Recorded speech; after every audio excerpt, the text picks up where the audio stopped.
Hello student, जीता इस channel में आप लोगों का स्वागत है।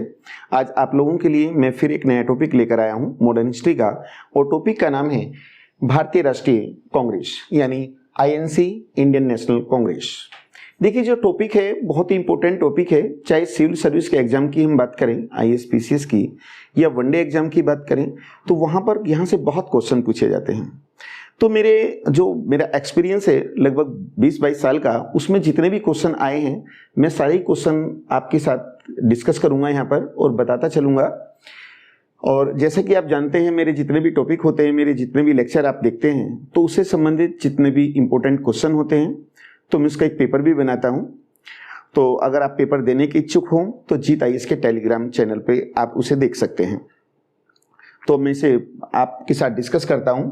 देखिए, भारतीय राष्ट्रीय कांग्रेस जो है, इसमें जो हम मुख्य टॉपिक है वो देखेंगे। इसकी स्थापना कब हुई, इसकी स्थापना का उद्देश्य क्या था, कांग्रेस की विचारधारा कैसी थी और सरकार की कांग्रेस के प्रति नीति क्या थी। इसके साथ साथ कांग्रेस का विभाजन कैसे हुआ, कांग्रेस का एकीकरण कैसे हुआ, और इसमें सबसे इंपॉर्टेंट जो बात है, कांग्रेस के जो राष्ट्रीय अधिवेशन होते थे वार्षिक, हम उन पर चर्चा करेंगे। अगर ये वीडियो आपको अच्छी लगे तो प्लीज इसे लाइक करें और कमेंट करें। शुरू करता हूं। तो देखिए, मैं इसको एक चार्ट के माध्यम से समझाने का प्रयास करूंगा। इसमें एक तो इसकी स्थापना को देखना है। इसकी कांग्रेस की स्थापना का जो उद्देश्य था, इसमें हम ये देखेंगे। इसमें कांग्रेस की जो विचारधारा थी, कांग्रेस की जो विचारधारा ये देखेंगे। इसमें सरकार की नीति कांग्रेस के प्रति कैसे थी, सरकार की नीति कैसे थी, ये देखना है। इसमें कांग्रेस का विभाजन देखेंगे हम लोग, विभाजन, कांग्रेस का एकीकरण देखेंगे, एकीकरण जैसे कि 1916 में हुआ था, और कांग्रेस के वार्षिक अधिवेशन देखेंगे, अधिवेशन। देखिए, ये जो टॉपिक है कांग्रेस के इन पहलुओं पे हमें ध्यान देना होगा। तो सबसे पहले स्थापना की बात करेंगे। जो कांग्रेस की स्थापना थी, ये 13 दिसंबर 1885 को हुई, और ये जो स्थापना हुई थी ये बंबई में एक तेजपाल गोकुलदास संस्कृत विद्यालय था, वहां पर इसकी स्थापना 30 दिसंबर 1885 को 12 बजे हुई थी। अब यहां पर आप लोगों से क्वेश्चन पूछा जाता है कि इसकी जो स्थापना जब हुई थी तो इसके फाउंडर यानी संस्थापक कौन थे। तो संस्थापक, देखिए, इसके जो संस्थापक हैं उनका नाम A.O. ह्यूम है। ह्यूम ये क्वेश्चन भी पूछ लेता है। और आप लोगों से ये भी क्वेश्चन पूछा जाएगा कि जब कांग्रेस की स्थापना हुई उस समय भारत के वायसराय कौन थे। तो इस समय जो भारत के वायसराय थे उनका नाम लॉर्ड डफरिन था, लॉर्ड डफरिन। तो ये एक फैक्चुअल है, इसकी स्थापना कैसे हुई एक फैक्ट के रूप में कंटेंट्स आप लोगों से पूछे जा सकते हैं। अब इसके उद्देश्य, आखिर कांग्रेस की स्थापना क्यों हुई, आखिर ये जो ब्रिटिश एक रिटायर आईएएस ऑफिसर होता था A.O. ह्यूम, उसने इसकी स्थापना क्यों की, उस पर भी हम चर्चा करेंगे। एक्चुअली में कांग्रेस की स्थापना जब 1885 में हुई, कांग्रेस की स्थापना से पहले भारत के अंदर कई राजनीतिक संस्थाएं बनी, लेकिन उन संस्थाओं का कोई परिणाम अभी तक नहीं निकला था।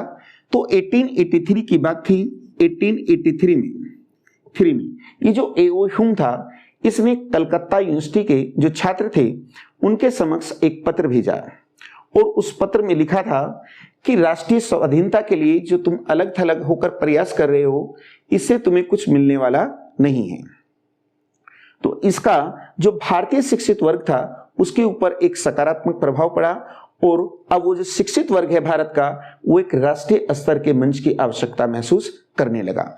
तो परिणाम स्वरूप 1884 में, देखिए, एक अलग टॉपिक है थियोसॉफिकल सोसाइटी, और उसका जो अंतर्राष्ट्रीय मुख्यालय था मद्रास के आडियार में था। ये क्वेश्चन भी पूछा जाता है, चूंकि इससे डिफरेंट है तो उसको मैंने यहां पर इसलिए लिखा नहीं। तो ये जो आडियार में जब थियोसॉफिकल सोसाइटी का वार्षिक अधिवेशन हो रहा था, वहां पर ये A.O. ह्यूम ने 1884 में इंडियन नेशनल यूनियन यूनियन की स्थापना की। ये जो इंडियन नेशनल यूनियन की स्थापना की, इसका जो उद्देश्य था कि जो भारत की जो सोशल प्रॉब्लम है, सामाजिक समस्याएं हैं, उन पर विचार विमर्श करना था। और कालांतर में 1885 में ये जो इंडियन नेशनल यूनियन थी, ये INC यानी इंडियन नेशनल कांग्रेस में कन्वर्ट हो गई।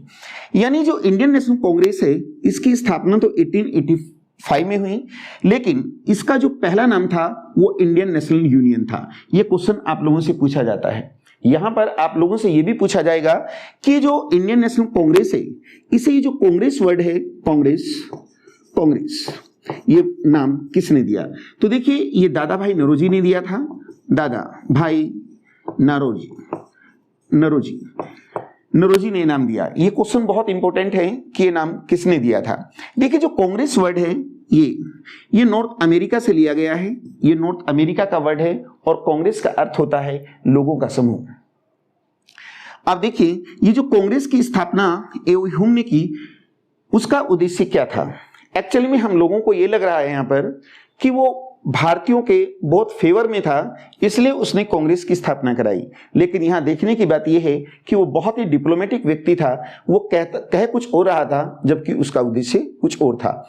तो देखिए, उसका उद्देश्य क्या था? एक्चुअली में ये जो ह्यूम इसने अपना जो उद्देश्य था, उसमें वायसराय जो डफरिन होते थे, डफरिन उस समय हिमाचल प्रदेश के शिमला में थे और ये डफरिन से शिमला में मिला और शिमला में इस कांग्रेस की स्थापना का वास्तविक उद्देश्य बताया। वो डफरिन से कहता है कि भारतीय जो राजनीतिक असंतोष फैला है भारतीयों में, उसके लिए ये कांग्रेस एक सुरक्षा कवच अर्थात सेफ्टी वाल्व का काम करेगी। तो देखिए, इस कांग्रेस को ह्यूम ने सेफ्टी वाल्व या सुरक्षा कवच नाम भी दिया है। आखिर क्यों दिया है, अब मैं आपको इसे पूरा एक्सप्लेन कर देता हूं। एक्चुअली में ह्यूम का कहना है कि एक्चुअली में क्या हुआ, जो भारत के अंदर रेनेसा है, पुनर्जागरण, उसको लाने वाले राजा राम मोहन राय थे। तो पहले हिंदुओं में आया, तो हिंदुओं में पुनर्जागरण के कारण एक शिक्षित वर्ग तैयार हुआ और ये जो शिक्षित वर्ग है, ये अंग्रेजों की शोषण की नीति से परिचित था। तो इस ह्यूम को ये खतरा है कि शिक्षित वर्ग जो शोषण की नीति से परिचित है, यदि इसने अब ये सब बातें भारत की आम जनता के बीच रखी तो उन लोगों में असंतोष फैलेगा और कहीं 1857 जैसी घटना पुनः न हो जाए। तो ऐसी स्थिति में ह्यूम का उद्देश्य था कि जो शिक्षित वर्ग होता है, बेसिकली ये सम्मान का भूखा होता है। तो मैं क्यों ना एक ऐसा मंच, एक ऐसा प्लेटफॉर्म तैयार करूं जिस पर यह संपूर्ण शिक्षित वर्ग आ जाए और हम इन्हें सम्मान देकर अपने पक्ष में कर लेंगे। तो यह शिक्षित वर्ग इसका खुलासा नहीं करेगा, अर्थात ये जो शिक्षित वर्ग कांग्रेस से जुड़ा है, ये कांग्रेस हमारे लिए सुरक्षा कवच या सेफ्टी वाल्व के रूप में काम करेगी। तो देखिए, अंग्रेजों ने यानी ह्यूम ने जो कांग्रेस की स्थापना की थी, उसका उद्देश्य क्या था, ये मैं आप लोगों के साथ डिस्कस कर चुका हूं। अब हम कांग्रेस की जो विचारधारा थी, हम उस पर चर्चा करेंगे। तो अभी मैंने आप लोगों के साथ डिस्कस किया कि कांग्रेस की स्थापना कब हुई, उसका उद्देश्य क्या था, अब कांग्रेस की विचारधारा क्या थी। देखिए, कांग्रेस की विचारधारा का मतलब है कि कांग्रेस के प्रारंभिक वर्षों में जो कांग्रेस से जो लोग जुड़े, आखिर वो क्या चाहते थे। देखिए, 1885 में कांग्रेस की स्थापना के साथ ही इस पर जो मॉडरेट लोग हैं, मॉडरेट यानी उदारवादी लोगों का वर्चस्व स्थापित हो गया, वर्चस्व स्थापित हुआ। देखिए, जो उदारवादी हैं, इसमें जो मध्यम वर्गीय शिक्षित लोग थे, शिक्षित यानी पढ़े लिखे लोग थे, जिनमें वकील हैं, डॉक्टर हैं, इंजीनियर हैं, पत्रकार हैं, इस तरीके के लोग जुड़े थे। तो जो उदारवादी इन्हें इसलिए कहा गया है क्योंकि ये जो शिक्षित वर्ग है, ये ब्रिटिश नीति में विश्वास करता है। यानी इस शिक्षित वर्ग का ये मानना है कि भारत के अंदर जो संवैधानिक सुधार हो सकते हैं, वे अंग्रेज ही ला सकते हैं। तो देखिए, कहा जा सकता है कि उदारवादी जो लोग थे, इनकी अंग्रेजों से बहुत बनती थी। यानी अंग्रेजों को इन उदारवादियों से कोई शिकायत नहीं थी और उदारवादियों को भी अंग्रेजों से कोई शिकायत नहीं थी। ये मिलजुल कर काम करते थे।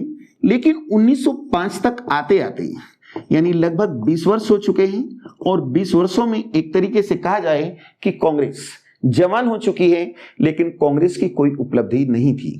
तो ऐसी स्थिति में अब 1905 तक आते आते भारत के अंदर एक उग्रपंथी विचारधारा के लोग आए, उग्रपंथी विचारधारा के लोग, जिसमें कहा जा सकता है जैसे लाल, बाल, पाल आदि। तो इन लोगों का कहना था कि इन उदारवादियों से कि तुम्हें 20 वर्ष हो चुके हैं लेकिन कांग्रेस की कोई उपलब्धि नहीं है।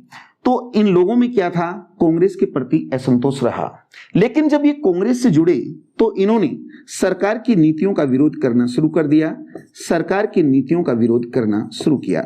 तो जैसे ही इन्होंने सरकार की नीतियों का विरोध शुरू किया, वैसे ही सरकार का जो रुख था वो कांग्रेस के प्रति बदल गया। अब वो कैसे बदला है, तो देखिए सरकार की नीति पे मैं चर्चा कर देता हूं। जैसे सरकार की नीति इन उदारवादियों के साथ एक फ्रेंडली नीति थी, लेकिन अब सरकार की नीति बदल गई, यानी उसने कांग्रेस का विरोध करना शुरू कर दिया। जैसे हम बात करते हैं डफरिन की, देखिए डफरिन कहता है, लॉर्ड डफरिन 1888 में कहता है कि कांग्रेस का भारतीय जनता का जो प्रतिनिधित्व करने की जो कांग्रेस बात करती है, मुझे इसका ये दावा बेबुनियाद लगता है। इसी तरीके से 1900 में लॉर्ड कर्जन कहता है कि कांग्रेस का जो महल है वो भरभरा गया है और मेरी भारत में रहते इच्छा है मैं कांग्रेस की मृत्यु में मदद कर सकूं। तो देखिए यहां पर ये दो स्टेटमेंट मैंने जो कर्जन और डफरिन के आपको बताए हैं, यहां पर इन बातों से स्पष्ट हो रहा है कि जो सरकार है अब कांग्रेस का अपोज करने लगी। ये दोनों जो कोटेशन मैंने आपको बताई हैं, ये एग्जाम में बार बार पूछे जाते हैं कि ये किसने कहा है, तो ये ध्यान रखना है दोनों में बेसिक अंतर क्या है। ये डफरिन कहता है कि कांग्रेस का भारतीय जनता के प्रतिनिधित्व का दावा मुझे बेबुनियाद लगता है, और कर्जन कहता है कि कांग्रेस का महल भर भरा गया है, मेरी भारत में रहते इच्छा है कि मैं इसकी मृत्यु में मदद कर सकूं। अब हम बात करते हैं कांग्रेस के विभाजन यानी पार्टीशन ऑफ कांग्रेस। तो देखिए कांग्रेस का जो विभाजन है, एक्चुअली में 1905 में जब लॉर्ड कर्जन ने बंगाल का विभाजन किया था, तो बंगाल विभाजन के विरोध में हम भारतीयों ने बहिष्कार और स्वदेशी आंदोलन चलाया था। पिछले टॉपिक में मैं आप लोगों के साथ डिस्कस भी कर चुका हूं। तो जब स्वदेशी आंदोलन चल रहा था तभी कांग्रेस में आंतरिक विरोध बढ़ने लगा। जैसे 1905 में ब्रिटेन के प्रिंस ऑफ वेल्स का जब भारत में आगमन हुआ तो पहला विवाद उसके स्वागत को लेकर था। दूसरा, ये जो बहिष्कार हो रहा था 1905 में, तो इस बहिष्कार के क्षेत्राधिकार को लेकर था। खैर 1906 का जब कांग्रेस का वार्षिक अधिवेशन जो कलकत्ता में हुआ, तो इसमें तिलक ने क्या किया, अध्यक्ष पद के लिए लाला लाजपत राय का नाम नॉमिनेट किया, लेकिन अध्यक्ष जो था वो दादा भाई नौरोजी को बनाया गया।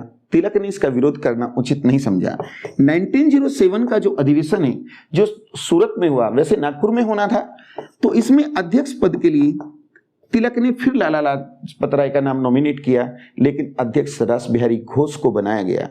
तो ऐसे में तिलक अपना प्रस्ताव लेकर जब मंच पर पहुंचे तो मंच पर मारामारी हो गई और परिणाम यह निकला कि 1907 में कांग्रेस का विभाजन नरम और गरम दो दलों में हो गया। देखिए जो नरम दल है इसमें जो लोगों की विचारधारा है वो उदारवादी है बेसिकली इसमें, और गरम दल में उग्रपंथी विचारधारा के लोग हैं। तो विभाजन 1907 में हुआ। अब हम इसके एकीकरण की बात करते हैं। एक्चुअली में 1916 में कांग्रेस का वार्षिक अधिवेशन लखनऊ में हुआ था। इस लखनऊ अधिवेशन में कांग्रेस एक हो गई। एक्चुअली में जब फर्स्ट वर्ल्ड वॉर चल रहा था, 1914 से 18 तक चला था, तो उस समय 1916 में एक नाम आता है तिलक और एनी बेसेंट। उन्होंने होम रूल लीग मूवमेंट चलाया था और अपने मूवमेंट के माध्यम से जो नरम दल और गरम दल इनको एक करने का प्रयास किया। एक्चुअली में वो सक्सेस भी इसलिए हुए क्योंकि नरम दल के जो दो मुखिया थे, फिरोज शाह मेहता और गोखले की मृत्यु हो चुकी थी, तो नरम दल एक तरीके से समाप्त हो गया। और 1916 में अब ये दोनों दल मिलकर एक हो गए, जो लखनऊ अधिवेशन में हुए थे। और 1916 से लेकर के 1947 तक, जब तक हमारा देश आजाद हुआ, ये कांग्रेस राष्ट्रीय मंच पर छाई रही और ब्रिटिश सरकार का अपोज करती रही। तो ये मैंने आप लोगों के साथ डिस्कस किया। अब इसका जो सबसे महत्वपूर्ण हिस्सा है, इसके जो सेशन होंगे, अधिवेशन, अब हम उनको लेकर चलेंगे। तो अब इसके कांग्रेस के देखिए 1965 तक अधिवेशन हुए, लेकिन हमें जो आवश्यकता पड़ती है 1947 तक पड़ती है। इसमें जो इंपॉर्टेंट है वो मैं आपके साथ डिस्कस कर देता हूं। देखिए कांग्रेस का जो पहला अधिवेशन था एक्चुअली में 28 दिसंबर 1885 में ये मुंबई में हुआ था। मुंबई में एक्चुअली में कांग्रेस की जो स्थापना हुई थी वो 28 दिसंबर को हुई थी, और 28 दिसंबर को ही पहला अधिवेशन हुआ मुंबई में। जैसे मैंने आपको यहाँ स्थापना में बताया था कि इसकी जो स्थापना थी मुंबई में एक गोकुलदास, तेजपाल गोकुलदास संस्कृत विद्यालय में हुई थी, तो वहीं पर पहला अधिवेशन हुआ, और इसके जो अध्यक्ष थे वो WC बनर्जी एक्चुअली में व्योपेश चंद्र बनर्जी थे। तो इसमें केवल 72 लोगों ने भाग लिया था। तो देखिए यहां पर क्वेश्चन पूछ लिया जाता है कि पहला अधिवेशन कहां हुआ, कब हुआ और इसकी अध्यक्षता किसने की थी। तो इसका जो अचीवमेंट है बस यही इसमें याद रखने की बात है। इसका जो दूसरा अधिवेशन था ये 1886 में ये कलकत्ता में हुआ था, कलकत्ता में, और इसकी अध्यक्षता एक नाम आता है दादा भाई नौरोजी, उन्होंने की थी। तो इस समय जब ये स्थापना हुई थी यानी 86 तक जो वो भारत के वायसराय लॉर्ड डफरिन थे, तो लॉर्ड डफरिन ने इन कांग्रेसियों को इसमें टी गार्डन पार्टी यानी उद्यान भोज दिया था। तीसरा जो अधिवेशन हुआ 87 ये मद्रास में हुआ था, मद्रास, और इसकी अध्यक्षता एक नाम आता है बदरुद्दीन तैयब जी ने की थी। तो यहां क्वेश्चन पूछता है कि कांग्रेस के पहले मुस्लिम अध्यक्ष कौन थे, तो ध्यान रखना है बदरुद्दीन तैयब जी।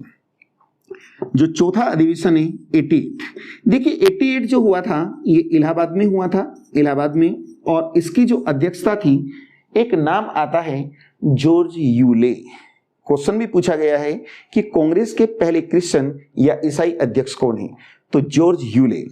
देखिए इस अधिवेशन की विशेषता ये रही कि इसमें एक नाम आता है सर सैयद अहमद खां, और एक बनारस के राजा होते थे जिनका नाम था शिव प्रसाद सितारे हिंद। ये ध्यान रखना है, सर सैयद अहमद खां और शिव प्रसाद सितारे हिंद ने इस अधिवेशन का विरोध किया था। और इस अधिवेशन में एक महत्वपूर्ण क्वेश्चन ये भी बनता है कि इसमें लाला लाजपत राय ने पहली बार भाग लिया और हिंदी में भाषण दिया था। तो क्वेश्चन पूछा जा सकता है आप लोगों से ये।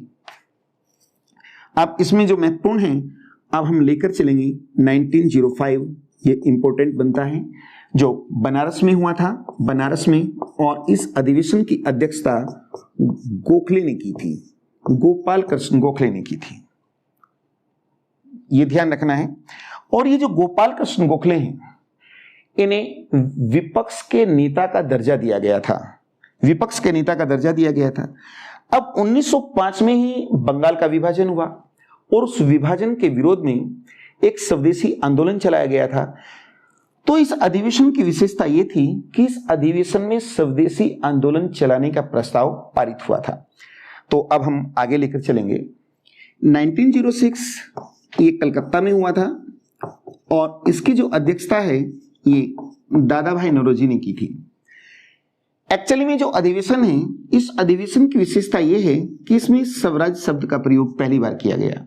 और एक क्वेश्चन बार बार पूछा जाता है कि कांग्रेस का वो कौन सा अधिवेशन था जिसमें स्वराज शब्द का प्रयोग पहली बार किया गया, तो 1906। देखिए एक बार क्वेश्चन ये भी पूछा जा चुका है कि 1906 का जो अधिवेशन था ये कांग्रेस का कौन सा अधिवेशन था सीक्वेंस से। तो बीच में एक भी वर्ष अभी तक एब्सेंट नहीं रहा है, कंटिन्यू अधिवेशन हो रहे हैं, ध्यान रखना है। हम क्या करते हैं एक्चुअली में 85 में अधिवेशन हुआ पहला, 85 से यहां तक काउंट कर लेते हैं, लेकिन 85 वाला काउंट इस तरीके से नहीं होता, क्वेश्चन गलत हो जाता है, तो ये ध्यान रखना है आप लोगों को। 1907 का जो अधिवेशन है ये सूरत में हुआ था और अध्यक्ष रास बिहारी घोष थे। तो देखिए एक नाम आता है मॉडर्न हिस्ट्री में रास बिहारी बोस और एक घोष होता है, तो यहां ध्यान रखना है ये जो घोष है ये उदारवादी विचारधारा के लोग हैं। ये थे न कि रास बिहारी बोस, वो तो एक क्रांतिकारी थे जिन्होंने हार्डिंग सेकंड के ऊपर बम फेंका था 1912 में जब राजधानी दिल्ली लाई जा रही थी। तो देखिए 1907 का जो सूरत अधिवेशन है बेसिकली ये नागपुर में होना था, नागपुर में, लेकिन यहां पर हुआ। जैसे कांग्रेस का पहला अधिवेशन जो पूना में होना था लेकिन प्लेग की बीमारी फैलने के कारण वो बंबई में हुआ, तो ऐसे ही यहां पर ये सूरत में हुआ था। इस अधिवेशन की विशेषता ये थी कि इसमें कांग्रेस का विभाजन हुआ और कांग्रेस नरम और गरम दो दलों में बट गई। अब विभाजन क्यों हुआ? एक्चुअली में इसमें अध्यक्ष पद के लिए तिलक ने लाला लाजपत राय का नाम नॉमिनेट किया था, लेकिन अध्यक्ष इनको बनाया गया और भी कई अन्य कारण थे। तो तिलक अपना प्रस्ताव लेकर जब मंच पर पहुंचे तो दोनों में मारामारी हो गई। तिलक ने सारा दोष अपने ऊपर ले लिया, लेकिन उदारवादी विचारधारा के लोग नहीं माने। परिणाम स्वरूप इसका पार्टीशन हुआ। नरम दल, देखिए नरम दल ये वही है जो उदारवादी विचारधारा के लोग हैं, गरम दल जो उग्रपंथी विचारधारा के लोग हैं। तो इसमें तीन नाम जनरली सुनते हैं, लाल बाल पाल, लेकिन उसमें एक ध्यान और भी रखना है, इसमें अरविंद घोष भी इसी में काउंट होता है। इसके बाद जो बचे जैसे रास बिहारी घोष है, सूर्यनाथ बनर्जी हैं, फिरोज शाह मेहता हैं, नरोजी हैं, गोखले हैं, आदि आदि इसमें थे। अब हम लेकर चलेंगे 1911 का कलकत्ता अधिवेशन। कलकत्ता, इस अधिवेशन के जो अध्यक्ष थे वो विशन नारायण दास थे। इसमें पहली बार जन गण मन गाया गया था। अब इंपॉर्टेंट आता है 1916 का लखनऊ अधिवेशन। ये जो लखनऊ अधिवेशन है इसकी अध्यक्षता एसी मजुमदार ने की थी, यानी अंबिका चरण मजुमदार ने की थी। देखिए लखनऊ अधिवेशन को हम लखनऊ पैक्ट, पैक्ट का मतलब होता है समझौता, या कांग्रेस लीग पैक्ट भी कहते हैं। अब कांग्रेस लीग पैक्ट का मतलब क्या होता है? एक्चुअली में 1916 में जो ढाका का एक नवाब था सलीमुल्लाह, जिसे हबीबुल्लाह भी कहते हैं, उसने मुस्लिम लीग का गठन किया था। तो मुस्लिम लीग की जो विचारधारा थी वो अंग्रेजों के फेवर में होती थी। वहीं कांग्रेस के 1907 में दो दल हो चुके थे, एक नरम और गरम। लेकिन 1916 तक आते आते नरम दल के जो दो नेता थे गोखले और फिरोज शाह मेहता, उनकी मृत्यु हो चुकी थी और ये दोनों एक हो चुके थे। अब लखनऊ अधिवेशन को लखनऊ पैक्ट या कांग्रेस लीग पैक्ट इसलिए कहते हैं क्योंकि 1914 में प्रथम विश्व युद्ध शुरू हुआ जो 18 तक चला था, और उस विश्व युद्ध में ये कांग्रेस ने अंग्रेजों का साथ इस शर्त पर दिया था कि तुम हमारे धार्मिक मामलों में हस्तक्षेप नहीं करोगे और धार्मिक स्थलों की रक्षा करोगे। लेकिन अंग्रेज जैसे ही जीतने लगे अपने वायदे से मुकर गए और उन्होंने तुर्की के साथ एक युद्ध हुआ, बाल्कन युद्ध, और उसमें तुर्की के सुल्तान को गद्दी से उतार दिया। और तुर्की के सुल्तान को विश्व के सभी मुस्लिम अपना धर्मगुरु मानते थे। तो ऐसे में जो मुस्लिम लीग थी उनमें भी असंतोष फैला। तो परिणाम स्वरूप ये हुआ कि 1916 में दोनों एक हो गए, इसलिए इसे कांग्रेस लीग पैक्ट भी कहते हैं। इस अधिवेशन का विरोध मदन मोहन मालवीय ने किया था। यह क्वेश्चन पूछा जा चुका है कि इसका विरोध किसने किया? मदन मोहन मालवीय। एक्चुअली में वो क्यों किया वो भी मैं आपको बता देता हूं। 1909 में एक मार्ले मिंटो रिफॉर्म्स आया था। उस रिफॉर्म्स के द्वारा भारत के अंदर सांप्रदायिकता बढ़ाने के लिए अंग्रेजों ने एक पृथक निर्वाचन प्रणाली लागू की थी, यानी मुस्लिमों को पृथक निर्वाचक क्षेत्र दिए थे जो कांग्रेस ने स्वीकार नहीं किए थे, लेकिन यहां पर स्वीकार कर लिए। अब 1917 का जो अधिवेशन था ये कलकत्ता में हुआ और इसकी जो अध्यक्षता थी वो एनी बेसेंट थी। तो देखिए एनी बेसेंट एक आयरलैंड यानी आयरिश महिला है और कांग्रेस की पहली महिला अध्यक्षा है 1917। यहां एक क्वेश्चन आप लोगों से पूछा जाता है कि भारत का कौन सा महत्वपूर्ण नेता ऐसा है जो कांग्रेस का कभी अध्यक्ष नहीं बना? तो ये ध्यान रखना है, तिलक। ये तिलक नाम आता है। तो अब मैं 1924 पर लेकर चलता हूं आपको, बेलगांव अधिवेशन। तो 1924 बेलगांव अधिवेशन, बेलगांव अधिवेशन, अध्यक्ष गांधी जी हैं। गांधी जी, देखिए गांधी जी कांग्रेस के केवल एक ही बार अध्यक्ष रहे। इस अधिवेशन में कांग्रेस और लीग जो अब तक मिलकर काम कर रही थी वे दोनों अलग अलग हो गए। यानी 16 में कांग्रेस और लीग एक हुए, लेकिन 24 में फिर अलग हो गए। अब हम 25 लेकर चलेंगे। देखिए 1925 का कानपुर में अधिवेशन हुआ और इसकी अध्यक्षता थी सरोजनी नायडू। तो पहली विशेषता तो यह है कि कांग्रेस की पहली महिला अध्यक्षा तो एनी बेसेंट है, लेकिन पहली भारतीय महिला अध्यक्षा पूछा जाएगा तो सरोजनी नायडू है। और इस अधिवेशन में दूसरी बात यह है कि इसमें जो हिंदी है, हिंदी को राष्ट्रभाषा बनाने की सिफारिश की गई थी। यानी हिंदी को राष्ट्रभाषा यानी घोषित किया जाए तो यहां बात की थी इस अधिवेशन में। जबकि हिंदी को राष्ट्रभाषा बनाने की सिफारिश की अगर बात करें, ये कॉन्सेप्ट कौन लाया था, तो वो नाम आता है दयानंद सरस्वती का, जिन्होंने आर्य समाज की स्थापना की थी। लेकिन अधिवेशन की बात करें तो 1925 में हुआ है। अब 1929 का जो अधिवेशन बेसिकली ये लाहौर में हुआ, पाकिस्तान में रावी नदी के तट पर। इसका अध्यक्ष गांधी जी को चुना था शुरू में, लेकिन गांधी जी सहमत नहीं हुए और जेएल नेहरू को इसका अध्यक्ष बना दिया गया। तो इस अधिवेशन की विशेषता यह है कि इसका जो उद्देश्य था ये पूर्ण स्वराज था, और इसमें एक निर्णय यह भी लिया गया था कि 26 जनवरी को जो 30 बनेगा, एक बार फिर बता देता हूं। इसमें जवाहरलाल नेहरू ने जो अपना स्पीच दिया उसका उद्देश्य पूर्ण स्वराज था, और यह भी घोषणा की गई थी कि आगामी 26 जनवरी को हम पूर्ण स्वाधीनता दिवस मनाएंगे। अब लेकर चलेंगे 1931 कराची अधिवेशन है, और कराची ये भी पाकिस्तान में है। अध्यक्ष है पटेल, वल्लभ भाई पटेल। इसमें पहली बार फंडामेंटल राइट की बात की गई थी, मौलिक अधिकारों की बात की गई, एक काम। इसके साथ साथ इसमें गांधी जी की कार के ऊपर बम फेंका गया था, और इसमें गांधी जी ने कहा था कि गांधी मर सकते हैं मगर गांधीवाद नहीं। आखिर क्यों फेंका गया वो भी मैं डिस्कस कर देता हूं। एक्चुअली में 5 मार्च 1931 को एक गांधी इरविन पैक्ट हुआ था, समझौता, ये दिल्ली में हुआ था 5 मार्च को। तो उसमें लोगों का मानना था कि गांधी जी ने भगत सिंह, सुखदेव और राजगुरु को बचाने का प्रयास नहीं किया, इसलिए गांधी जी के प्रति लोगों में असंतोष था। अब 1936 ये लखनऊ अधिवेशन है, लखनऊ, और अध्यक्षता जवाहरलाल नेहरू ने की थी। इसका उद्देश्य सोशलिज्म यानी समाजवाद था। अब 1938 लेकर चलूंगा मैं, हरिपुरा अधिवेशन। 1938 हरिपुरा अधिवेशन, हरिपुरा। देखिए क्वेश्चन ये भी पूछा जा चुका है, एक बार यूपीपीसी शायद 2003 की बात थी कि हरिपुरा कहाँ है, तो ये गुजरात में ही, और इसके जो अध्यक्ष थे वो सुभाष चंद्र बोस। इस अधिवेशन की विशेषता ये थी कि इसमें नेशनल प्लानिंग कमेटी यानी राष्ट्रीय नियोजन समिति जवाहरलाल नेहरू की अध्यक्षता में बनाई गई थी। और दूसरी विशेषता ये थी कि भारत के अंदर जो देसी रजवाड़े थे, देसी रजवाड़े, उन्होंने भी स्वतंत्रता की बात की थी।